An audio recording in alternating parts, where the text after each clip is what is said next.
Com a faca bem afiada. Com a faca bem afiada.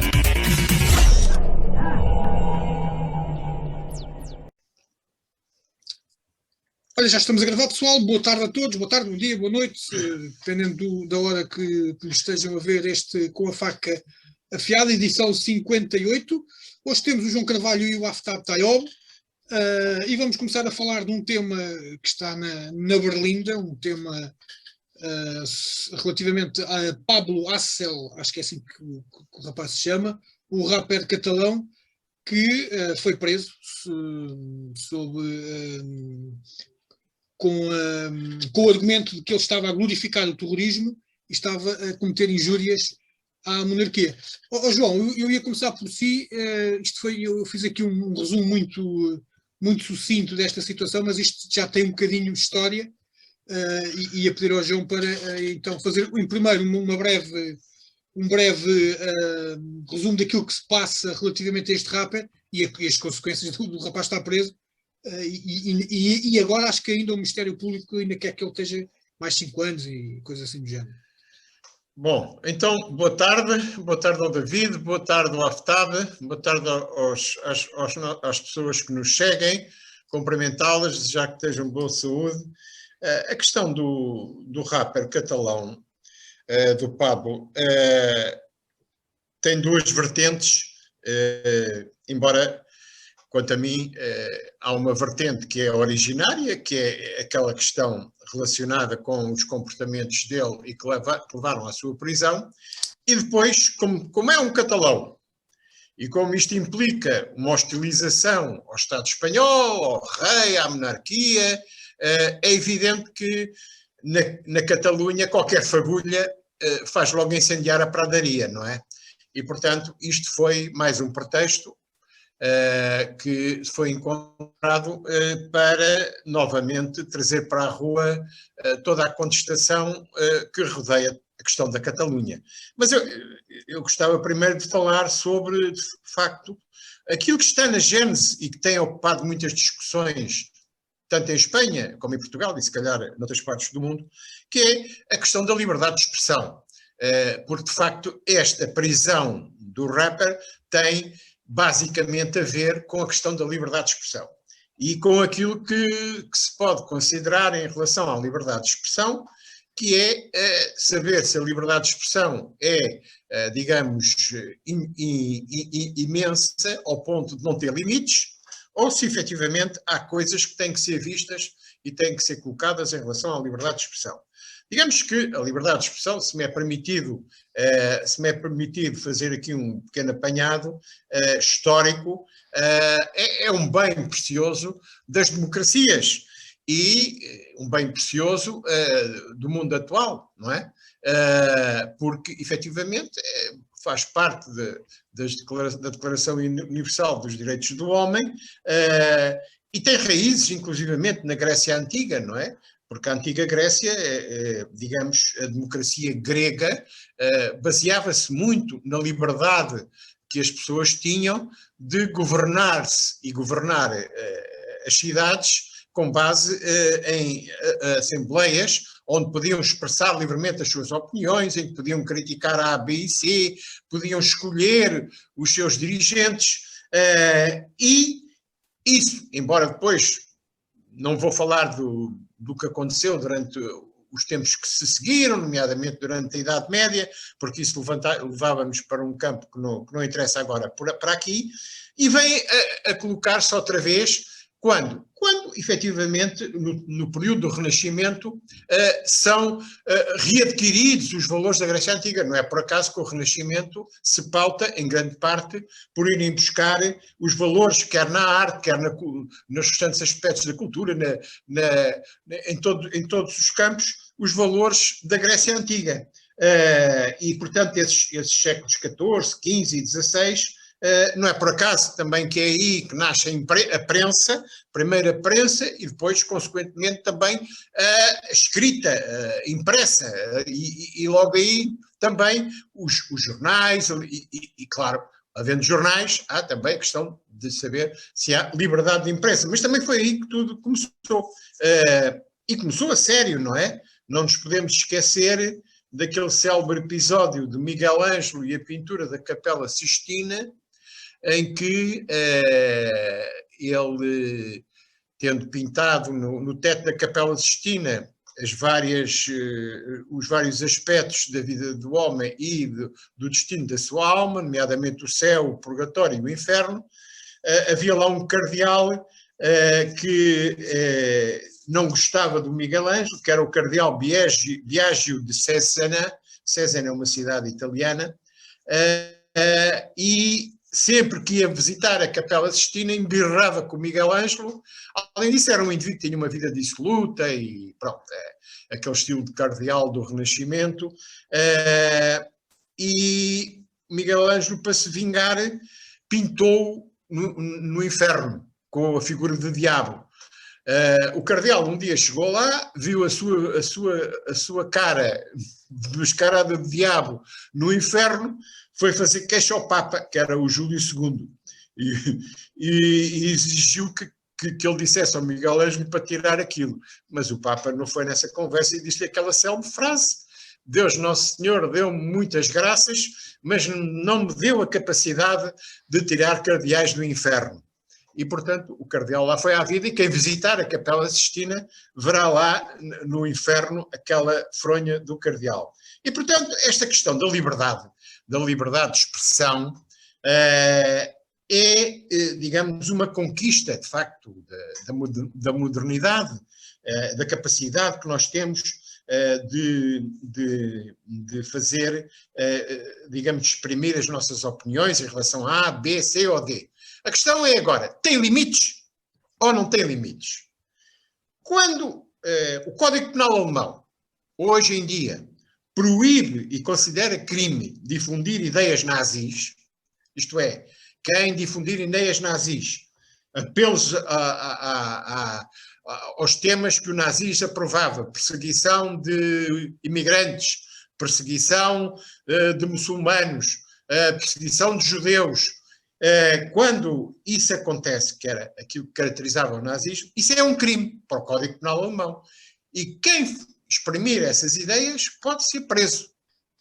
Uma coisa diferente, evidentemente, é, digamos, a expressão que visa criticar pessoas.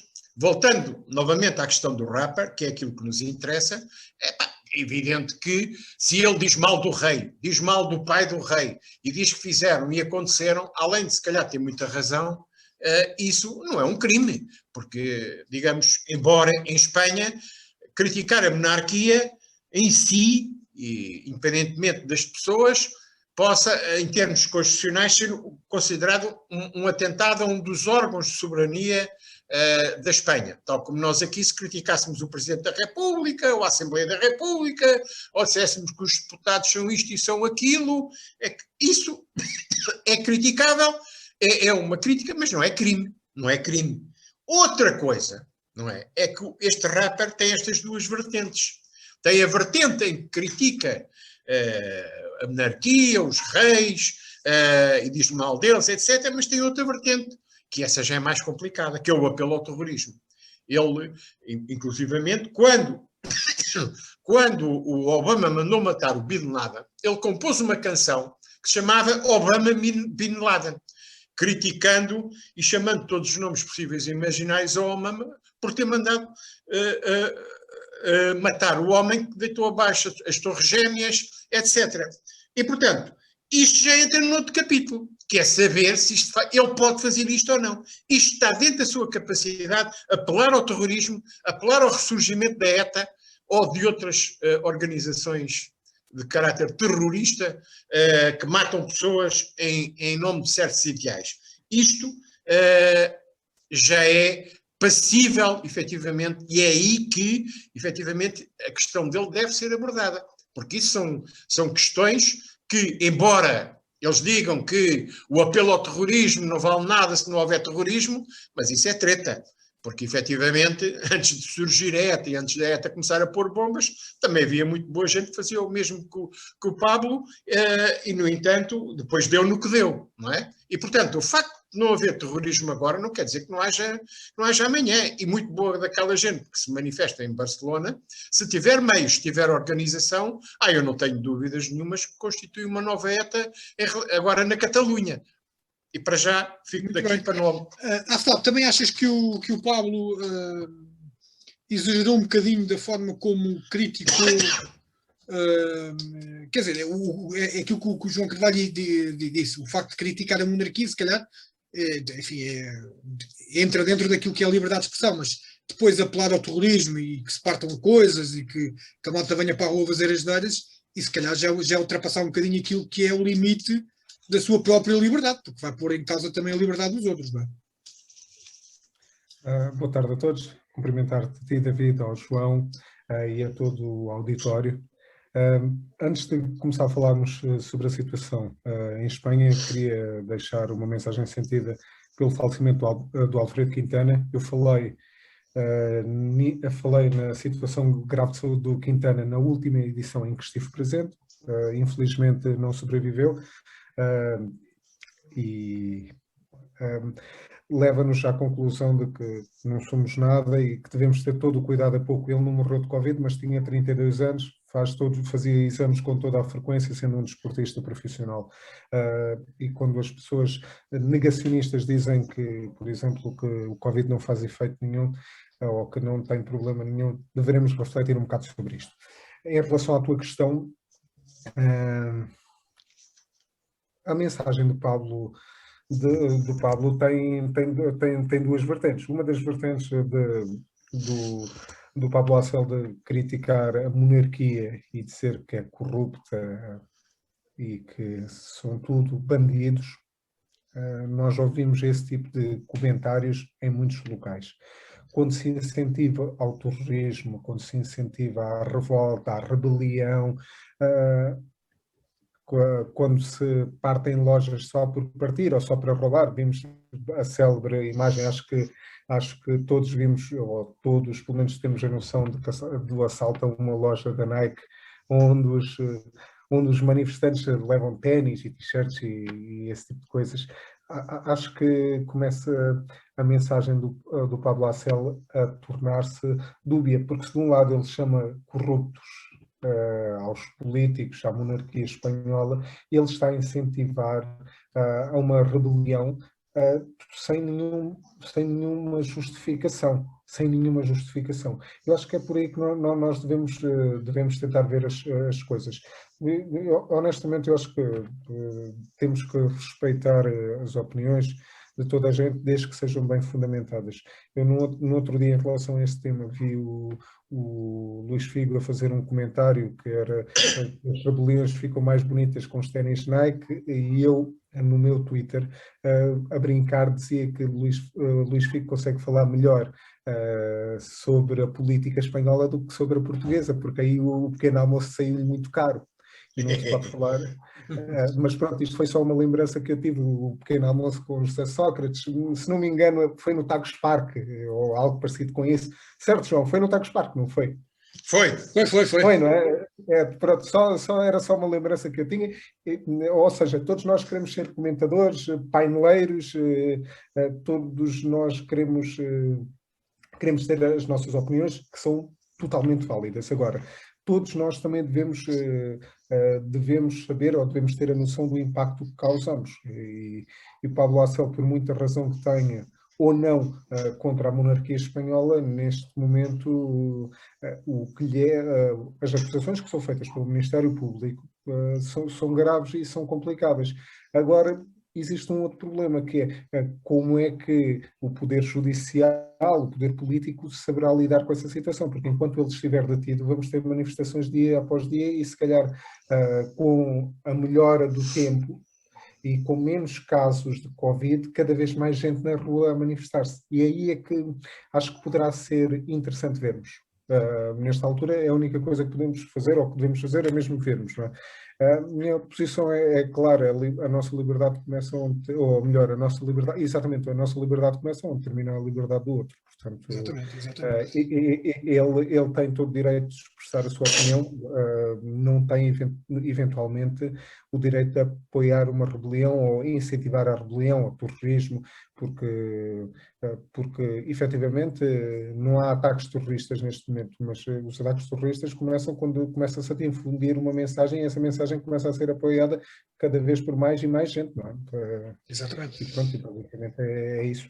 João, muito rapidamente para acabar este tema, o que é que acha que vai acontecer daqui para a frente? Acha que ele vai continuar preso, que vai haver ali alguma condescendência e ele acaba por ser solto? O que é que acha? A questão agora é esta, ele não vai ser solto, e se falamos em prisão, vemos que esta situação na Catalunha e na Espanha em geral é extremamente bizarra, porque nós tivemos agora eleições recentemente na Catalunha, os partidos independentistas, quer aqueles que são conotados com a direita, quer os que são conotados com a esquerda, tiveram maioria, embora quem tivesse ganho foi o Partido Socialista Catalão, embora com o mesmo número de deputados que a esquerda republicana da Catalunha, e passa-se esta coisa engraçadíssima, não tem graça nenhuma, é que esta esquerda republicana da Catalunha, que é o partido catalão mais votado, enfim, vou deixar a questão do Partido Socialista da Catalunha, pronto, foi o que teve mais votos, mas não é um partido nacionalista, não é um partido, digamos, especificamente a falar da independência da Catalunha, nunca falam disso, como é evidente, nem são contra isso. O que é facto é que no Parlamento espanhol, apesar dos principais dirigentes da esquerda republicana da Catalunha estarem presos, estes senhores aprovaram o orçamento do Partido Socialista Espanhol, na Assembleia Nacional de Espanha, e viabilizaram o governo. Isto é uma coisa que para mim é curiosíssima, só para não deixarem, efetivamente, a direita ir para o poder, não é? Portanto, eles têm dirigentes presos. Quem os prendeu foi este governo e os tribunais que existem atualmente. E, no entanto, apoiam aqueles que andam a prender os seus principais dirigentes. É uma coisa bizarra. O que acontece na Catalunha é que isto estava mais ou menos, é aquela coisa adormecida, não é? Mas está latente, porque, de facto, o povo não está nada convencido com esta situação e com o adormecimento da questão da independência da Catalunha. E esta prisão do Pablo Hasél vem precisamente na pior altura para o governo espanhol, porque efetivamente tornou a incendiar toda a questão da Catalunha, vai fazer com que ela venha novamente a ser governada pelos partidos independentistas e tudo isso vai degenerar novamente numa radicalização das questões relativas à independência da Catalunha. E, portanto, isto podia ser de outra maneira? Epá, talvez, porque de facto o homem já foi condenado várias vezes, não é? E efetivamente ele inclusivamente agora está condenado porque teve pena suspensa noutras vezes e agora perdeu essa possibilidade de continuar com a pena suspensa, não é? Mas efetivamente eu penso que ele viesse a ser preso ou julgado, tudo bem, mas nesta altura calhou-lhes mal, porque efetivamente agora isso já mudou, já se transpôs para a questão da Catalunha, já nem é tanto a prisão do Pablo Hasél, mas é a questão da Catalunha novamente na ordem do dia, não é? E não sei como é que o governo espanhol vai conseguir apaziguar esta questão toda, não sei. Vamos ver então. Aftab, mais alguma coisa sobre este tema? Olha, espera aí que tens o telefone liga ao teu microfone. Até porque não é o governo que tem que apaziguar, não é? Deveria ser o Poder Judicial. A questão do Pablo Hasél tem essa vertente, é o Poder Judicial que devia ser autónomo do Poder Político a resolver essa situação. E acho que o João falou numa coisa, eu abordei este tema, que abordei logo a entrada, que mais do que a questão das críticas à monarquia, isto tornou-se uma questão quase novamente de relembrar o povo da vontade catalã catalã de serem independentes, de serem um Estado independente. E acho que tudo roda sobre isto. Nesta altura tudo roda sobre isto. Honestamente não queria estar nem no papel do governo e muito menos no papel do Poder Judicial. É verdade que o Poder Judicial tem que impor as leis ou tem que fazer cumprir com as leis. E nesta altura fazer cumprir com a lei e supostamente é independente do poder político. Sim, tem que ser. Isso foi logo o que eu disse. Assim, teoricamente não. Na prática tem que ser assim. Só que e a realidade é que a lei não pode ter duas visões. Não podemos dizer que ele tem razão mas tem que continuar preso, ou que ele não tem razão, mas que tem que estar na rua. Esta é a grande realidade, é que ele até pode ter, em parte, alguma razão, mas o facto de ele continuar preso obriga a todos os dias a haver manifestações, a haver estes problemas que existem. E acho que por aí é a maior gravidade da situação.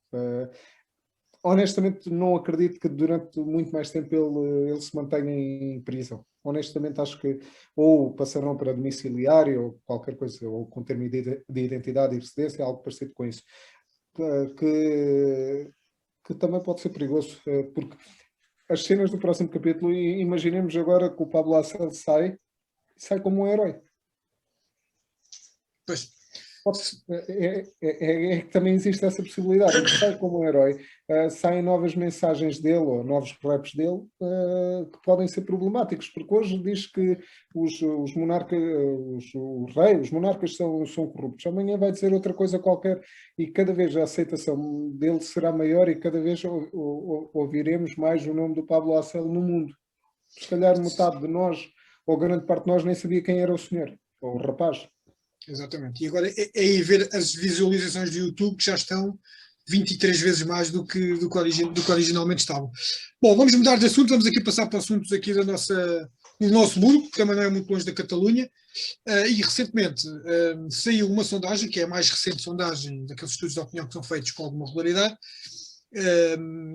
foi feita pelo DN e também pela TSF, que indicou aqui uma tendência de descida do Partido Socialista.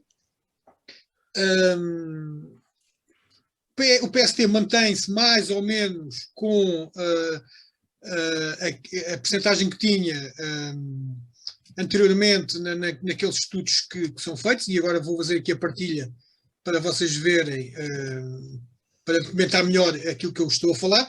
Estou aqui, PS 37,6, o PST com 26,5, o Bloco de Esquerda com 7,7, ultrapassa o Chega, que cai para os 6,5, a CDU mais ou menos mantém-se com 5,8, um grande salto da Iniciativa Liberal, o PAN também recupera um bocadinho e vem para os 4%, e aqui, pessoalmente, é uma surpresa grande, o LIVRE ultrapassa o CDS, lá o LIVRE tem 1,3%, e o CDS do Francisco Rodrigues dos Santos tem apenas 0,8%, ou seja, uma percentagem muito residual. Com esta percentagem nem sequer conseguem eleger um deputado, a menos que a concentração dos votos fosse aqui em Lisboa, né? De outra maneira, dificilmente teria um deputado. Eu ia começar novamente pelo João para comentar esta sondagem. Ora bem, é claro que o que esta sondagem demonstra é que aquilo que está a acontecer em termos, vá lá, sociológicos e com influência na política em relação àquilo que as pessoas pensam, tem muito a ver com aquilo que se passa do PSD para baixo. Isto é, o PS e o PSD jogam um bocado no Bloco Central, quando o PS desce, o PSD sobe, embora aqui até nem tenha subido muito. Já não me lembro como é que eram as últimas sondagens do Diário Notícias da TSF, mas anda aqui basicamente na mesma situação, que é a seguinte.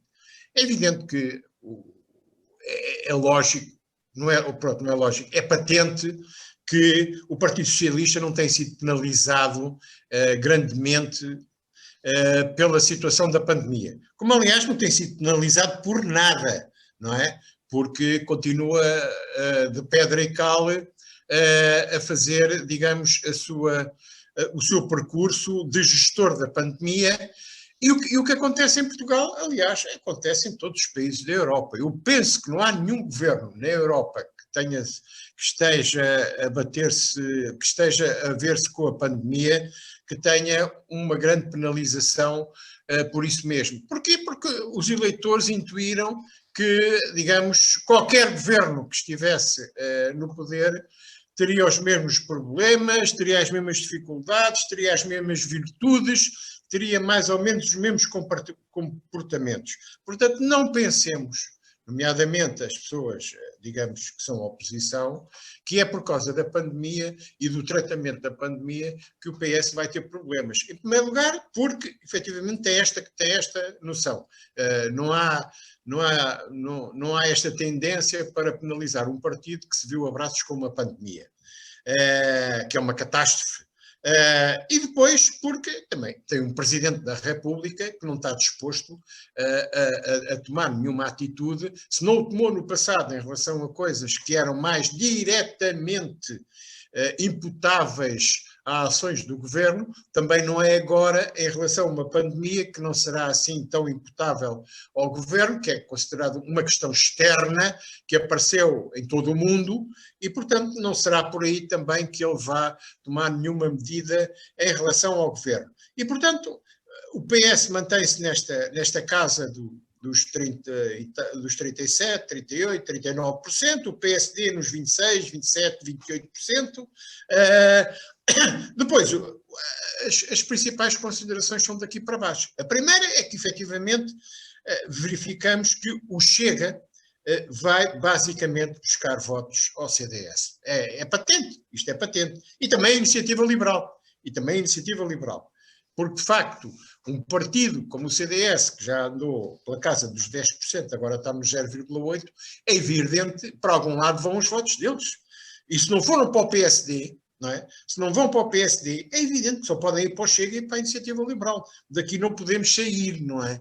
E, portanto, esta questão é que é muito importante. O CDS, mesmo sem a gente se dar conta, era o partido que congregava a direita e a extrema-direita em Portugal.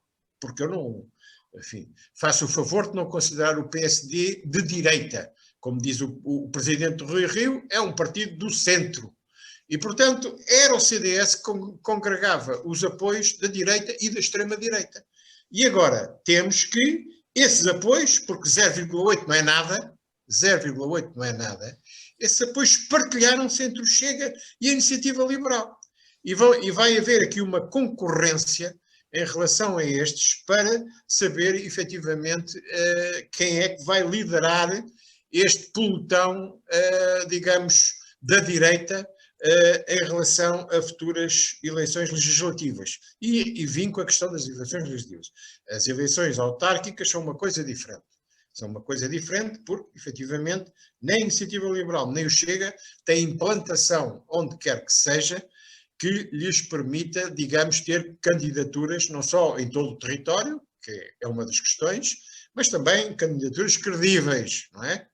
Porque, embora alguns elementos do Chega e Iniciativa Liberal saíssem do PSD, muitos do CDS, isto também não estica, não é? Também não dá para ter assim tanta gente para andar aí a fazer candidaturas em todas as autarquias, mas o que pode acontecer, não é? O que pode acontecer é, digamos, eles conseguirem, num caso ou noutro, podem enverdar para essa via, que é não fazer candidaturas em todo lado, mas apostar, digamos, apostar os trunfos em meia dúzia de conselhos-chave, não é? E, a partir daí, conseguirem ter alguma relevância que os leve a forçar acordos com o PSD. Eu estou convencido que é isso que vai acontecer. Eles vão tentar jogar, digamos, os seus trunfos em meia dúzia de conselhos-chave para ver se extraem aí a votação que lhes permita passar a ter algo a dizer no país em termos autárquicos. Porque fora disso não vejo como. Quanto aos outros partidos, É evidente que o Bloco de Esquerda e a CDU vão tentar gerir estas circunstâncias, basicamente a CDU, para não, digamos, levar outro trambolhão nas autárquicas, que seria completamente desastroso. E aqui sim as autárquicas têm muita importância para o Partido Comunista, não é? Porque um novo piparote nestas autárquicas seria completamente desastroso para o Partido Comunista. Eu não tenho a certeza se isso vai acontecer, depende das suas candidaturas e dos seus candidatos e da maneira como eles vão gerir a situação. Para já é isto. Muito bem. Aftab, ficaste surpreendido por esta sondagem ou antes pelo contrário? Até porque as últimas sondagens, os últimos barómetros, a coisa não tem andado muito longe por aqui, ou seja, há uma espécie de estabilização dos resultados, com uma subida de 2% aqui, uma descida de 2% ali, umas décimas para a esquerda, outras para a direita, tirando aqui o caso do Iniciativa Liberal, que dá aqui, esse sim, dá aqui um salto de tamanho, e no sentido contrário o CDS, que passa para uma votação residual ao ponto, se isto se concretizasse numas eleições legislativas, o CDS nem sequer um deputado conseguiu eleger, a menos, como eu disse, concentrasse todos os seus votos aqui em Lisboa, e mesmo assim não era lá muito fácil. Só para vos dar um exemplo, há uns anos aquele Partido dos Reformados, para eleger um deputado, teve 1,2%. Mas... sabes que normalmente o CDS nunca tem boas... Eu não sou um grande simpatizante, tenho muita gente conhecida, muitos amigos no CDS, mas sou mais como o João Carvalho, sou mais do centro, onde está o PSD. Em relação ao CDS, acho que as sondagens normalmente sobrevalorizam muito o CDS, sempre. E até nesta sondagem, nós temos o LIVRE com 1,3%. Exato. E nós não sabemos efetivamente o que é que o LIVRE representa, ou quais é que são as ideias do LIVRE neste momento. Portanto, sondagens são sondagens, e valem mesmo isto, valem o que valem porque são sondagens. A subida do Iniciativa Liberal acho que vem também em contraciclo, ou vem em contraciclo com a questão do Chega, ou seja, o Chega baixa um bocado, a Iniciativa Liberal sobe um bocado, porque muita gente da direita revê-se ou da direita que se revia no CDS, como o João disse bem, neste momento está um bocado entre esses dois partidos e poderá ser por aí essa situação. O que me parece relevante e interessante percebermos isto em situações legislativas, porque concordo com o João quando diz que não tem dimensão nem quadros, nem a Iniciativa Liberal, nem o Chega, até o próprio Bloco de Esquerda, para numas autárquicas, não tem dimensão nacional para percebermos qual é a sua representatividade. Acho que numas legislativas começa a ser interessante perceber até que ponto qual dos blocos consegue sobreviver sem o Chega. Qual dos blocos? Se é o bloco mais à direita, se é o bloco mais à esquerda.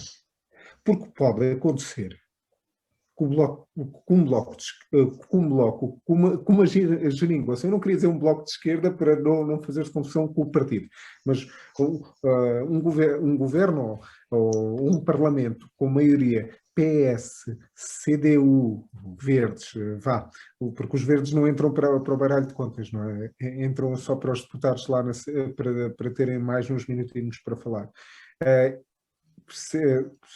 E bloco de esquerda, se precisam ou não também do Chega. Eu acho que isto poderá ser uma reflexão que seja necessária. Porquê? Porque, mais uma vez, volto a dizer, da mesma forma que eu não sei como é que o LIVRE tem 1,3%, eu acho que a tendência do PAN cair também pode ser grande, porque assim, nos últimos tempos, aquele discurso reformista do PAN também tem vindo... Nós já não sabemos para que lado o PAN também se vira. Desculpem, se calhar, referir suscetibilidades, mas isto é a minha visão. Desculpando, já escutou a mensagem, é isso. Aquilo que era para dizer já disse e agora já não tem muito para dizer. Não sei se esgotou a mensagem ou se não tem trabalhado a mensagem. Não é só a questão de esgotar a mensagem. Eu lembro, e quem me quiser pode criticar à vontade em relação a isto. Eu normalmente tento ver quais as mais-valias de cada um dos partidos, porque isto não é um clube de futebol. O João é adepto de um clube, tu és um adepto de outro clube e eu sou adepto de outro clube. Eu quero que o meu clube ganhe de qualquer forma. Nós, quando falamos de partidos políticos, devemos discutir ideias.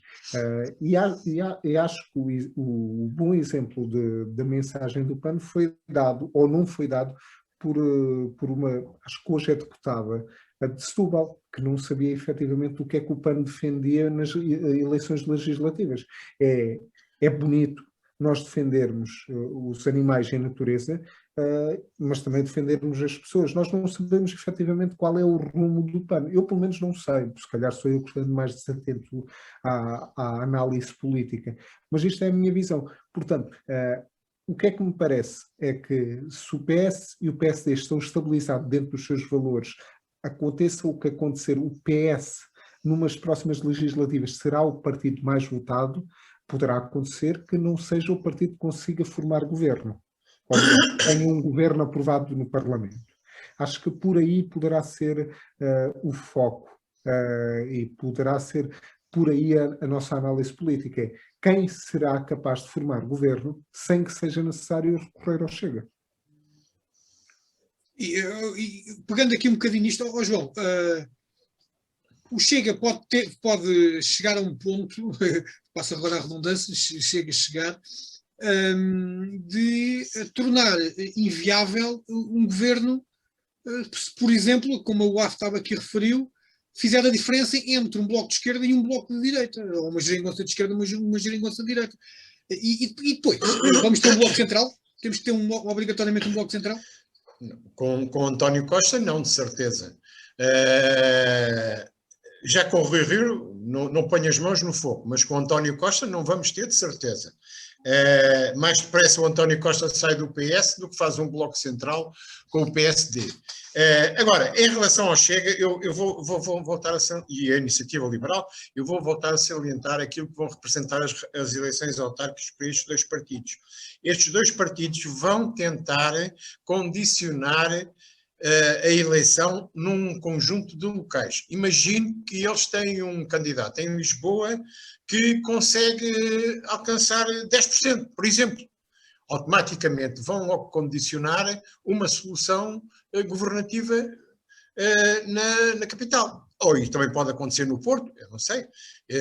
Isto é uma previsão minha, pode ser um grande disparate. Mas eu acho que, efetivamente, as eleições autárquicas, em relação ao Chega e à Iniciativa Liberal, que nós dizemos, não tem influência, isto não interessa para nada, pode interessar.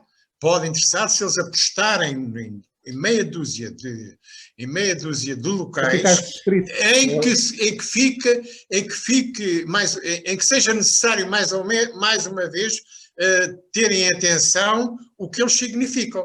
Eles não se vão importar muito de ter um mau resultado nacional, é evidente, porque não pode ser de outra maneira, mas se tiverem um bom resultado aqui, ali e ali, e conseguirem condicionar soluções governativas em locais importantes, isso já tem muito, muito que ver com o futuro.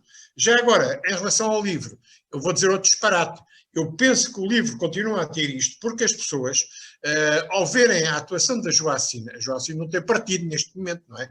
Portanto, as pessoas que gostam da atuação da Joacine vão responder na sondagem aonde? No livro, evidentemente, porque basicamente a grande parte da agenda dela é a agenda do livro, não é?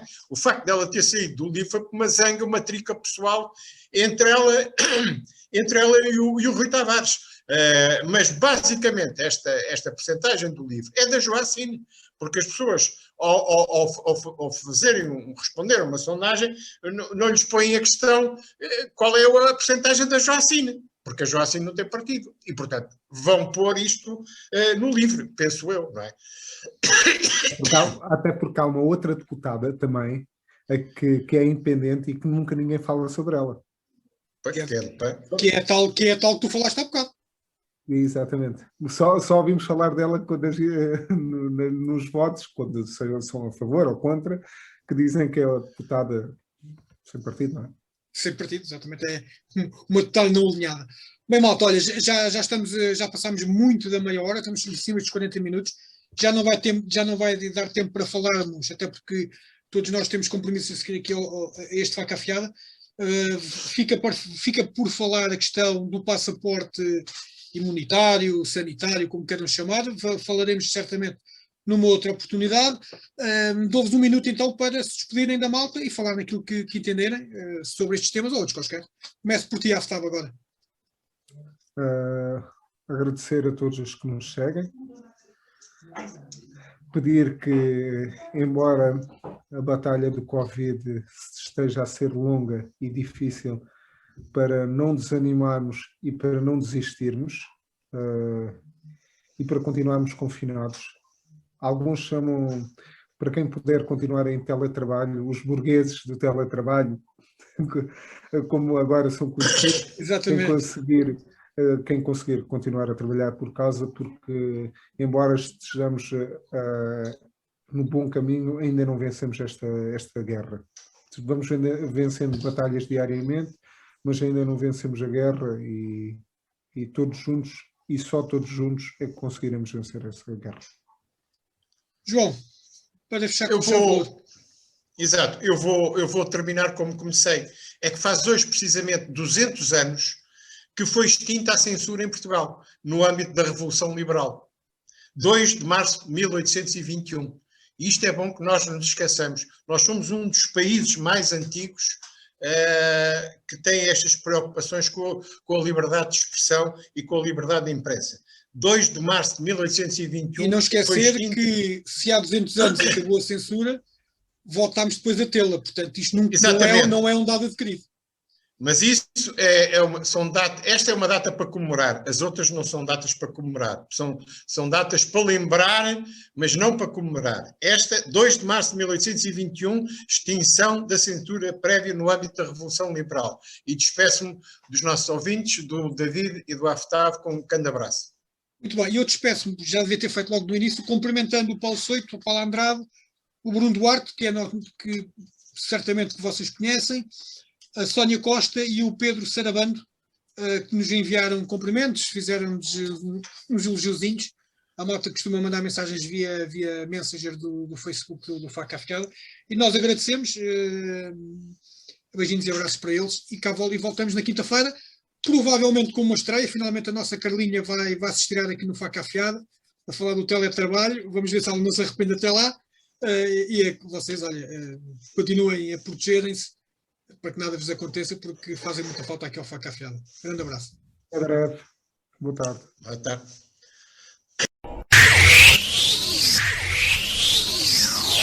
Com a faca bem afiada. Com a faca bem afiada.